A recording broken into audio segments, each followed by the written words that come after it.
مونږ ورته وایو بچي له واده وکوي ورګه چې په خپلو خپو ودرېږي نو واده به څنګه ورګه چې نوکري وشي نو واده به داسې ولې نه وایي ورګه چې ښه ګناهونه وکړي نو بیا به وله واده وکړم داسې ولې نه وایي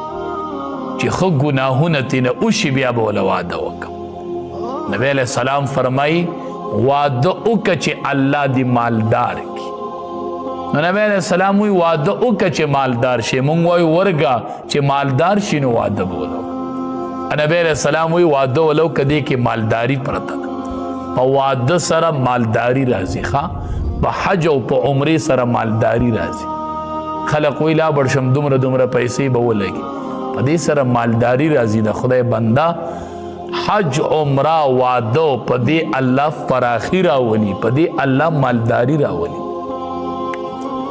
واده کې چې کومه قرضه وشي الله وایي چې کله بنده دا ختموي په دې کې ورسره زه امداد د واده د قرضې په ختمولو کې په دې به نه پوهېږي چې واده له قرضه وکړي نو دوی به یریدل دا لوڼه به ژوندی ځکه ښخولې چې یا به سبا به د دې خرچه څه کوو یا شرم دی الا ساء ما یحکمون الله وایي ډېره بده ده هغه چې دوی فیصله کوي للذین لا یؤمنون بالآخره د پاره د هغې کسانو چې یقین نه لري په آخرت مثل السوء ډېر بد حال وي ډېر بد حال وي یعنی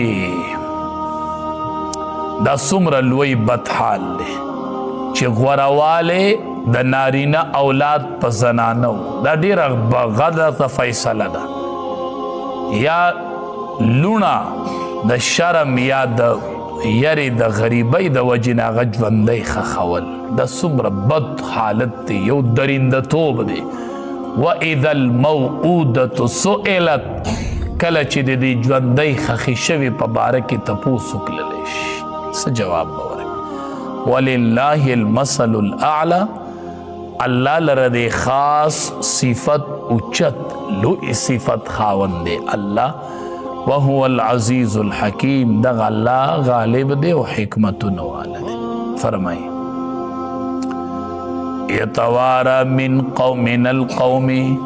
پټ ګرځېدي د خپل قوم نه من سوء د ناخوښۍ د هغې نه بشر به چې زیرې ورکړلې شوې دي دې ته په هغې سره ایمسکه آیا دې ساتي علی هون په ذلت سره ام یدسه فی التراب یا ژوندی ښخ کړي په خاورو کې الا ساء ما یزرون ما یحکمون الا ساء خبردار ډیره بده ده ما هغه فیصله یحکمون چې دوی کوي للذین د پاره د هغې کسانو لا یؤمنون بالآخره چې یقین نه لري په آخرت باندې مثل السوء حال ډیر بد دی ولله المثل الاعلى او الله لره د خاص صفت اوچت وهو العزیز الحکیم دغه الله غالب دی حکمتونو والا دی